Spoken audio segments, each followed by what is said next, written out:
I'd like to welcome everybody. Okay, this mic is sort of in and out. Yeah. The mic is not behaving. Should we? Shwetal, you want to try this one? Okay. Thank you. Okay. Thank you all for attending. We are all gathered here today at the India Art Fair to talk about independent thinking, collective purpose around non-profits, the work they do, how to make them sustainable, the challenges, the power of friendship and collaboration and solidarity, especially during the compendium of crises that we've been dealing with. I'd like to start by asking Madhavi Gore, who's an artist, how would you define, just generally before we begin, the distinction between non-profit and for-profit? Because it may seem self-evident, but I think it may be worth just briefly describing. Thank you. Wait, should I use that? Hello? I don't know. That one. Should I just use that one? Non-profit and for-profit. Well, I suppose we started HH Art Spaces in a self-funded way, and then we organized as a non-profit foundation. So we have that, and now we also are a business. We also have a business. So it's a sort of, it's interesting. It's interesting to think about what steps one takes to keep figuring out sustainability, just to sustain a project. And I think that's what it is. It is to be able to exist in a way that we can work with institutions and receive foundational money, public money to sustain practices, and then to also somehow commercialize. Sure, some thank you. Aspects. Mario, do you want to, sorry, this is very loud. Do you want to? Yeah, I mean, to the tune of what Madhavi is also saying is that I think like the not-for-profit in general, like in the culture world, is kind of upholds the conscience of the larger arts ecosystem. Like we're given just about enough money to survive, but not enough money to kind of like thrive and shine. And this is something that I think we're very cognizant of. And as both artist-run collectives, I mean, I also am resident curator at HH Art Spaces, and I also work with Kochi Biennale Foundation that was started by artists for artists, and is primarily also funded by artists in that sense, right? It's very interesting to think that we have to constantly negotiate, or rather like forced to negotiate, a rather hostile funding system. And thereby, I think, like, between the not-for-profit and the for-profit side, we're consistently having to reinvent ourselves. So while HH was a dream for the first 10 years, and we've always held our independence dear, at this point of time, we've also kind of, in a way, progressed into becoming an LLP, for example, where we're also trying to, in a way, support artists by finding ways right up from commissioning to, in a way, having art on consignment. And I don't think that it's entirely fair for us to do all this labor and not be fairly compensated. So I think we're hustling, and that is really who we are, both at the foundation as well as at HH. And I think that's where we really, Thank you. yeah, Nikhil? we're in the blur. Yeah. You know, I think what we are always trying to do is define, undefine, and redefine. And I think it's a really interesting beginning to this conversation, because in the beginning I'd like to perhaps problematize the word profit and what we mean and think about as profit, right? And I am not limited to the designations under which one has to function according to laws, according to monies received, what are the politics, how the taxation systems work. I mean, these are essentially the hats that one has to wear in order to sustain a project. And I feel that there is actually no such thing as non-for-profit. You know, everything that we do, there is an aspect of profiteering that happens, whether it is at the level of a spiritual level, whether it is an artistic level, whether it is practice-based, whether it is money, whether it is visibility, whether it is access. I think these are all aspects of profiteering that I think that we are all kind of interested in, and we're not just limiting ourselves to capital. I think the capital and thinking about capital has become more and more important as we have shifted from, and I'm sure we share this at Kochi and at AHH, because let's not forget, we started together. I mean, you know, our beginnings were also in 2012, 13, right, 14. So in a sense, I feel that we've had to go past, in a sense, the romance and go past the dream. And in that realization of that dream, one has to then re-question what the meaning of profit is and how does one use capital to sustain what we do. Because at the core of what we like to do is shift the paradigm and shift the ways in which we look, see, receive, and make. Thank you, Nikhil. You've exhibited in some of the most important museums in the world, the Metropolitan, the Tate. You've exhibited at Documenta 14, at the Venice Biennale, the Havana Biennale, and of course Kochi Biennial. And I would say you're one of the most prominent artists on the Indian international scene. You've worked with all these institutions. In this country, of course, we don't have support for contemporary art, which comes from an arts council or an agency of the government or the government itself. And therefore, it's incumbent upon practitioners like yourselves and us at Kochi to create your own momentum around things. How has that been for you, Madhavi, as a practicing artist, to wear the other hat as well, if you like, of fundraising, of organizing, of bringing together, making exhibitions and so on? What has been your experience? And in a place such as Goa, where, as we know, it's not known as a center for contemporary art, but I think it's really is emerging very quickly as a center for contemporary art, also because a lot of artists live there. Yeah, absolutely. I mean, in fact, we started HH Art Spaces in 2014, and it's a marked shift in the landscape of art. The kind of aesthetic that has entered Goa, the focus has shifted from literally just a lot of things happening, amongst the, tourism, little things, more sort of, more sort of collectibles, maybe souvenirs, maybe artists working there, but it's shifted to I think we started in 2014, and since then, a lot shifted. And then serendipity came, and what we heard on the streets, literally, like how you hear when you're in Kochi, everyone knows about Biennale. And what do I have to? And I think, yes, now I get it. I think the shift was very palpable, and I think a lot of people who've been living in Goa for a really long time were able to feel that, to feel the shift. Thank you. Mario, before you began working with Shubhigi Rao on the 2022 edition of the Kochi Biennale, you were working at Koje Studios for many years here in Delhi. Koje, of course, is one of the landmark non-profit institutions, not just in Delhi, but I think in India, very pioneering institution. How has that experience helped you as a practitioner, as a writer and curator in, I would say, a scene where there aren't lots and lots of opportunities? I think you really have to make your opportunities or find them, or really self-start in some ways, because we don't have the kind of depth of institutions where people can, find work and do projects. I think I'm most intensely, in a way, drawn to institutions that are run and led by artists.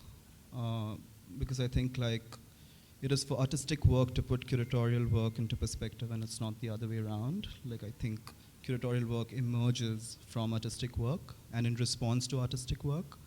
I joined Koje fresh out of college, and I think again, like for an institution to have existed for over 25 years now, another artist-run institution primarily funded by artists, looking at the residency model, in a way pioneering that. Nikhil was at Kochi very early on, you know, and to also pioneer like various movements, right? Like right up from performance art to you know, like thinking about art and science, like way back in the day, as well as thinking about the Indian Ocean world.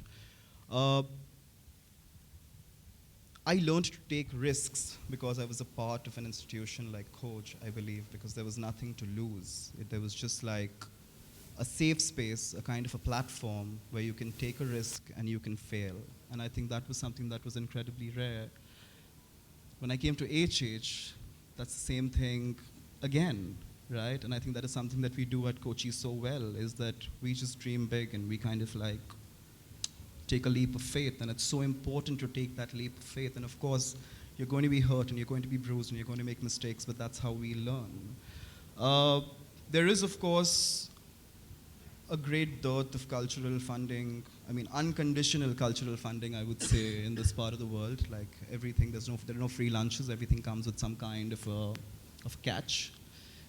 And what we're all trying to do as not-for-profit institutions is to work our way around that, you know, because the reason that we started was because we value freedom, is because we value change, and because we want to make the artists, we want to put the artist's voice first, right? So yeah.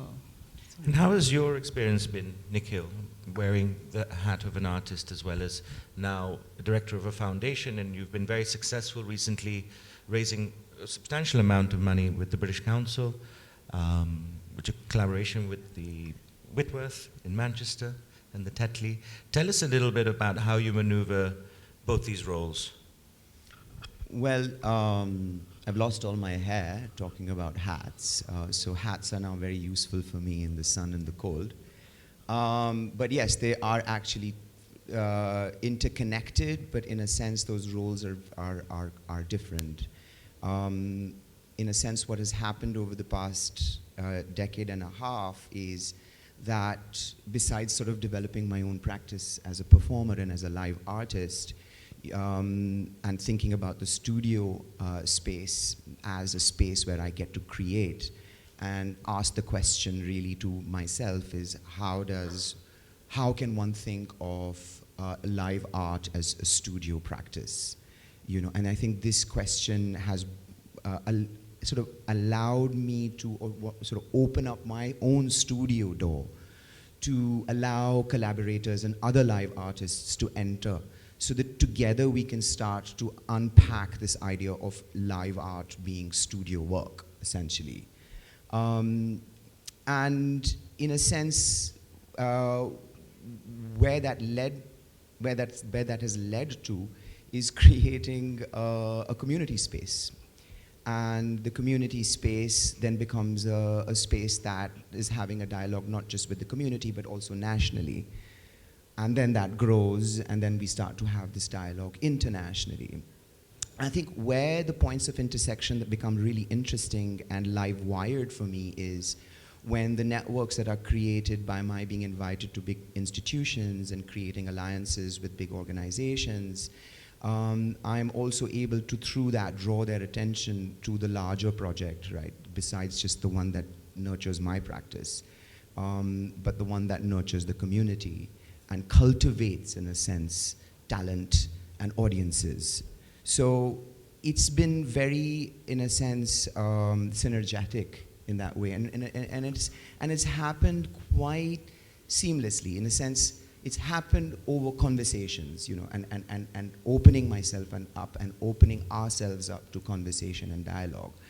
Exactly what we're doing right now in the format that we are in right now. Perhaps in certain situations there's a lunch table between us, you know, and there's always a lunch table between us, you know. So this idea of sharing ideas and sharing food and sharing home and sharing, you know, the kitchen in a sense and the studio space as both very important places of making, thinking, and talking. Music, I think there was a lot of musical there was a lot of musical jamming. There were artists constantly diving into the arena. It became a really safe space, you know, a hub, really, where artists could just gravitate.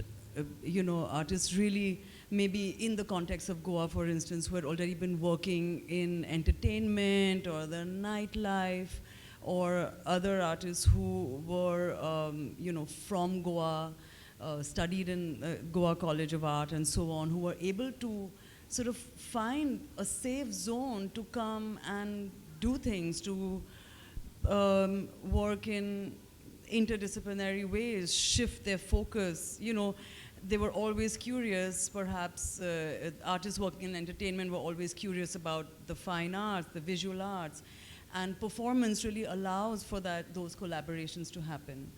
And also, you know, artists who were sort of stuck in this small town Goa context, you know, and had affiliations to universities and academia between Baroda and Shantiniketan and so on, were able to come to this very international and very contemporary sort of environment where there was a lot of high energy, and this continued and sort of has exploded into us,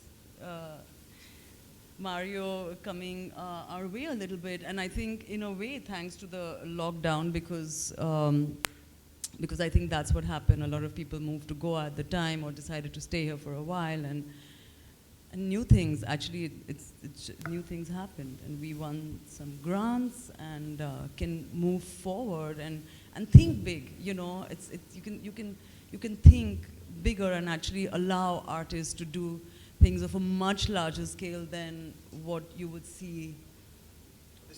This is large. This is large. So to be able to achieve this, you need big institutional funding or a large commission, but because it can't happen in a small residency house. You know, it can, a laboratory can, but this is a show. I think like institutions such as us also have to be that agile and that nimble on our feet to constantly occupy these different spaces, right? Like we're constantly shape-shifting. We're in a way like reorienting ourselves to fit these different like molds to also kind of like, yeah, get the money. Responding to time, you know, responding to one's own time of a community, rhythms, ethos, and just durational time. And I like the idea of shape-shifting because, you know, I sometimes I get very nervous around the word institution. You know, I feel that once you become an institution, the story is over, you know. And I want to feel like I don't feel like we need to commit ourselves to one thing. I don't feel like we need to become this edifice or this monolithic idea of the institution. I think, and if anything, we want to break those shackles in a sense. Are we talking about rethinking the institution? Rethinking the institution. And also what it means in a South Asian context. I wanted to invent a word for it. Like, you know, I want to call ourselves a flexstitution or a fluxstitution, you know, which is not one thing, but is in constant shift, as our bodies are, as our minds are. You know, in a sense, the body that HH is the collective body, and they reflect our bodies and our minds, and those are not one thing, and those are not to be categorized, bottled, labeled, and put on a shelf, but are there to be brought down from the shelf, kicked around, played with, molded, bended, twisted, cut, dissected, bled. You know, I think that these are with what we have been, in a sense, subjected to from the time that we were born, you know, put on school benches, on school uniforms, you know, discouraged from thinking, discouraged from questioning. I think we want to be the opposite of that, you know.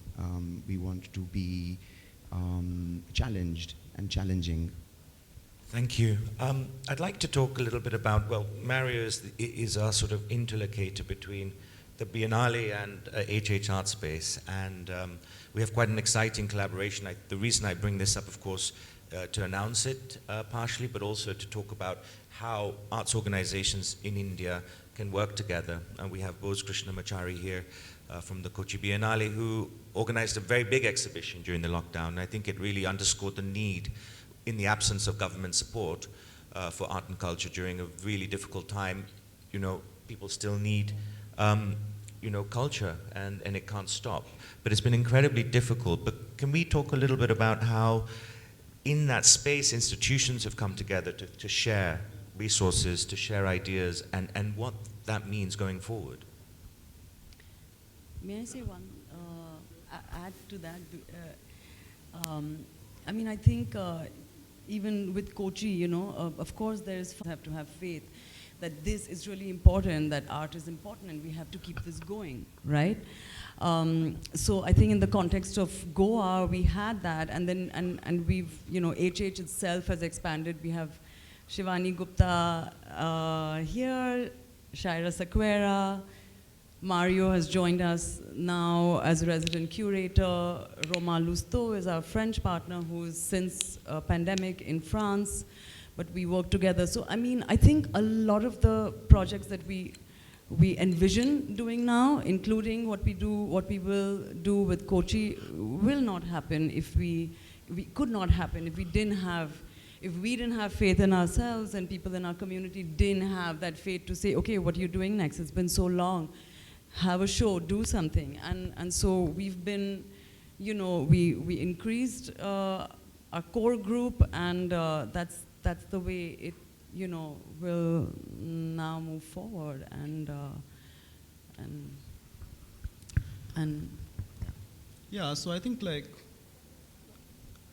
Lokome is an excellent example of what can happen, right? Like, during the lockdown, an exhibition was put together that brought over 100 artists, over 260 artists together.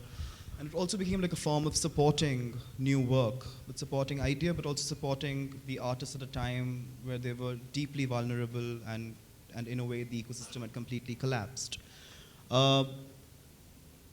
I think as institutions and as foundations, like, I think we ought to do much more, and this is the only reason that I think we want to become like some kind, like the institution as a host rather, where various people, various forms can kind of come and sit within us, right? And that's what we're doing with HH, like we're inviting them to occupy our space as well and think together so that we can learn and unlearn. And this is something that's also going to be our mandate moving forward with the Biennial Foundation as well, is where we're looking to collaborate with a number of institutions across our worlds to come and occupy our space, is to share space with us, is for institutions to host institutions, but also like in a way create a mobility of ideas when it's so difficult for artists to travel, for example, or because funding is thin and production is thin. At least there is something that can happen in a more like discursive knowledge production kind of way. And one of the very first collaborations that we are doing is with HH, where they're going to be coming through in December. And I'll let Nikhil talk a little more about the project, but to pretty much be there with us at the opening week of the biennial and kind of take over our grounds. I feel it's like a very natural sort of magnetization towards each other. I feel if we share a goal, then it seems just very, very organic in the way in which we've leaned towards each other.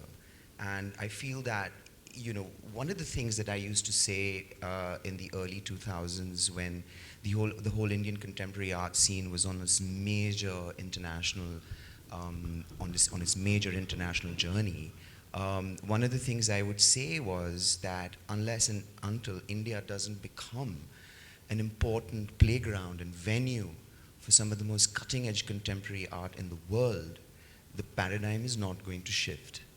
And in a sense, when Kochi does that, back in 2012, we all felt that this is the front foot that we needed to be on to hit the ball out of the stadium. And we we've seeked actually as HH a lot of inspiration, starting with, of course, Kochi, and what they do, and continue to do, but also with what Kochi does and how Kochi, in a sense, has set the standard and raised the bar. So, in a way, what Kochi gives us is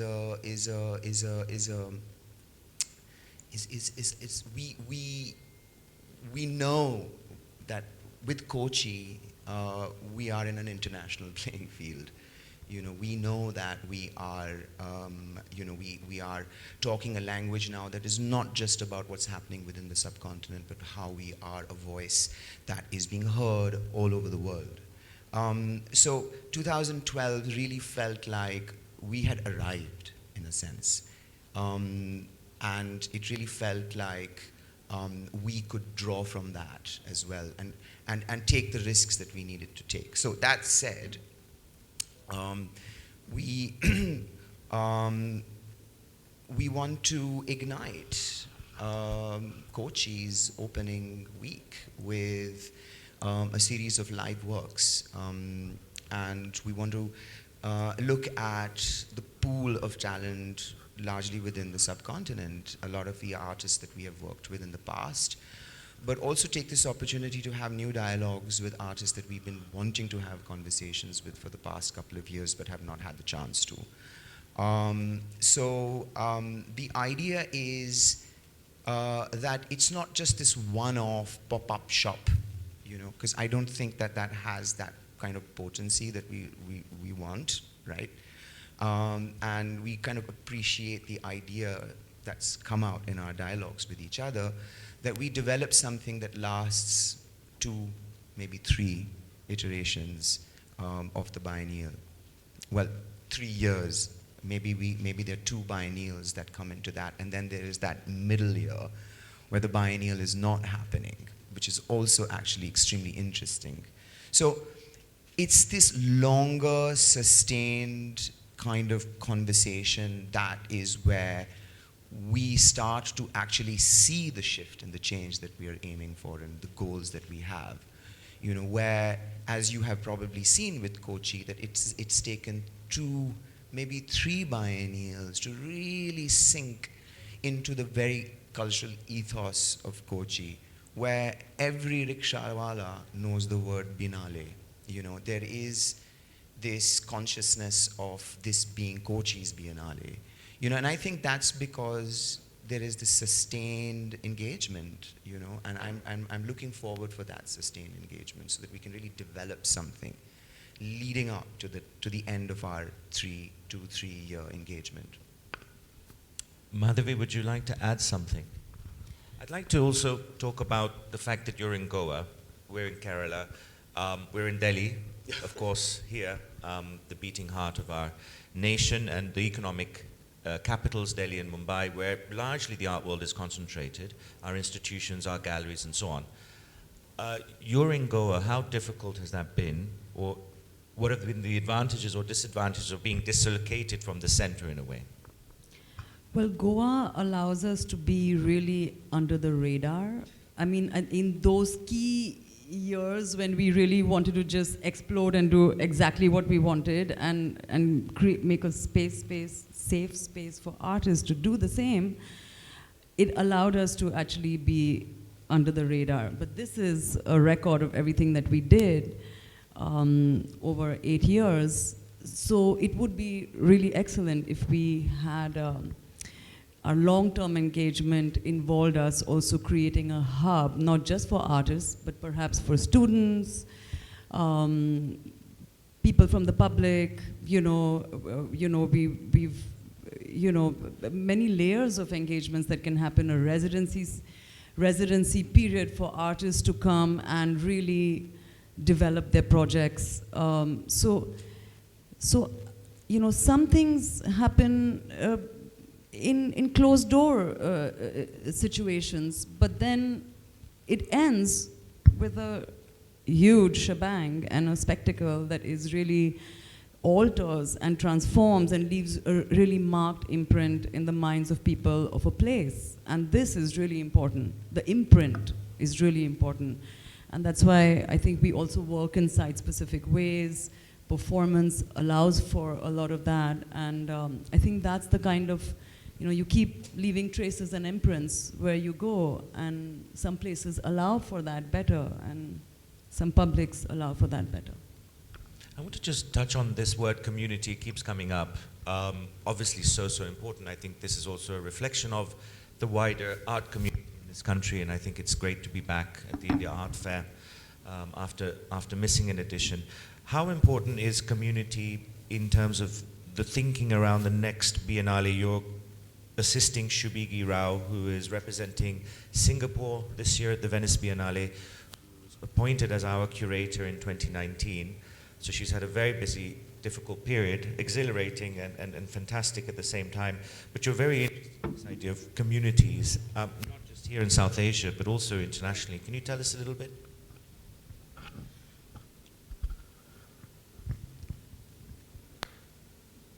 When you'll come to the Biennale this year, you'll realize that there's a great emphasis on collective work and collective thinking, and that is something that was key when we started researching for this upcoming edition. We were very interested in understanding what are the various methodologies, the various frameworks that various kinds of informal collectives and communities were building for themselves, like communities such as HH as well. And how could we kind of adapt those frameworks or share those frameworks, so how different institutions across our realities could use those frameworks to develop something that could be contextualized and that can be localized as per their own conditions, right? I think what we also, a very interesting term here is also friendship economies, because that is how we really started. Everything was a favor by a friend. So as institutions, I think that's how we really began, right? It was basically people supporting us with whatever they had, like a chair and a table or an artist contact or a gallery contact, and that's how we've built. So we really kind of built from scratch, and so it's very important to acknowledge that. And the second is, of course, the communities that we built, both in Kochi and Goa. Our primary audience, or our largest audience base in that sense, were encountering contemporary art in that sense for the very first time. So we were also cultivating an audience. We were also cultivating a culture. So I think when you're in that position, it's like a double-edged sword. So you have to be incredibly careful as well. What we're also trying to do is that we're trying to write the history of our region in our voice. So a lot of the work that happens in Kochi, for example, or that's happening with HH, is that these are practitioners rooted in the current politics, in the current socio-cultural fabric of the space, talking about about the arts, or talking about culture. And we're trying to kind of move away from that Euro-North American way of thinking or of writing about, and this is why I think what Nikhil mentions about the early 2000s is a very important moment to also acknowledge, because what it did was we were the flavor of that season, and of course it plummeted us into this high rise, and all the museums started collecting Indian art, or South Asian art, but actually only Indian art. And it's a moment that we should be deeply skeptical of, and I don't think that we should be celebrating it as much as we celebrate it, because what it really did was that it was violent. It flattered the complexity and the nuance of who we really are as a completely diverse and wide culture. And this works across class, across caste, across various forms of marginalization, including those meted out to queer communities. So when you come to Kochi this time, you're going to be seeing really this, a relationship between Asia, or whatever that means, or literally the impossibility of imagining Asia, with Latin America and Africa, and the extreme north. There is no center. And I think it was wonderful to do this with somebody like Shubhigi, who's really a spy, but also a con artist, but also one of the most incredibly brave, like a shapeshifter again, right? Carrying her camera into these deep conflict zones, in a way building that relationship with random strangers, and making them tell stories that would otherwise just be lost. And this is the other thing. We are talking about histories that have not been spoken, or that have not been written about. So we're deriving them from stories and from anecdotes and from songs, and that's really what in our veins flow ink and fire is going to be this December. And yeah, like just to, yeah. Okay, we'll continue then. Madhavi, tell us a little bit about what's coming up in terms of HH. You've got a permanent space, so you've really had to build this based on the kind of support that you've been able to get. You've been very successful recently. What's your sort of, do you have a 5-year plan? Do you think like that? Or is it really step by step as you sort of evolve? Step by step. Step by step. This was a big one for us. Doing 2 exhibitions, which was art for sale, art on consignment, we called it. We reached out to a whole bunch of artists that we'd been working with over these 8 years to send us works that we could have a sale, so that everyone who was going broke because of pandemic could make some money and we could keep sustaining. And we had 2 huge shows. Mario was resident curator. He's curated these 2 exhibitions for us in Goa. We did well. And then India Art Fair. And I mean, we were hesitant because, Nikhil and I and Roma were a bit hesitant because we never ticket any of these performances. And we we never made much money out of anything we did before, but Shaira and Shivani really pushed for it to say, let's do this. We need to all, sustain. We need to do this. We need to start. And so we did this, and now we are here, and we've done well here as well. So this is the commercial part that you started with, that we've been sort of exploring. However, mainly to also be sustaining live art and performance, which is really difficult to commodify, and that's something that Nikhil has always been speaking about through his practice. So how do you sustain that? But Mario has written some excellent grants for us, like our pieces of artworks themselves, the text. So we have to work now forward to the British Council grant. We'll end with a festival in 23, not 2000, yeah, 23, sorry.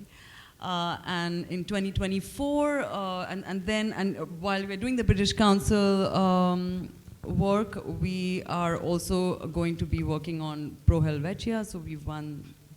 Are we allowed to announce this? Yes, we are.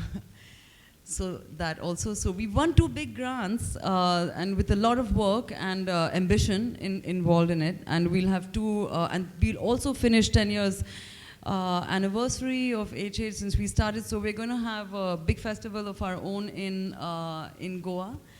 What are the dates? At the end of 2024, okay. in the winter months when it's nice. Spring of 20. In the spring, okay, that's good, that's good. Spring is good. Nikhil? And you as an artist, what have you got coming up?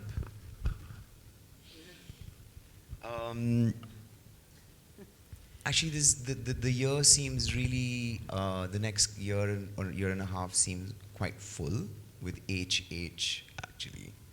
HH Art Spaces. And I'm actually really happy to put that kind of energy into HH Art Spaces,